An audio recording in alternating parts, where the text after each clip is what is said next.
तर वारकरी संप्रदाय रूपी मंदिराचा पाया घातला माझ्या वेशमाऊली ज्ञानोबांनी. जे सर्व संतांपैकी कमी वय असणार त्यांचं होतं. संस्कृतातली ज्ञानेश्वरी प्रकृतामध्ये केली म्हणजे मराठीमध्ये केली. आणि मराठीमध्ये तुम्ही आम्हाला ही कोणासाठी केली माहितीये का? ही ज्ञानेश्वरी साधकांसाठी लिहिली वेशमाऊली ज्ञानोबांनी. त्यानंतर चांगले व 65 ग्रंथ असणारा योग्यांकरिता लिहिला 65 ओळींचा.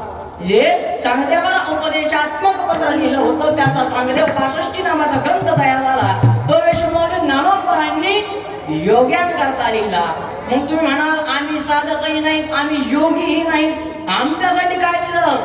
तर आपल्या सर्वसामान्यांसाठी त्या असणाऱ्या माझ्या वेशमाऊली ज्ञानोबांनी 28 अभंगाचा हरिपाठ आपल्यासाठी सर्वसामान्यांसाठी हरिपाठ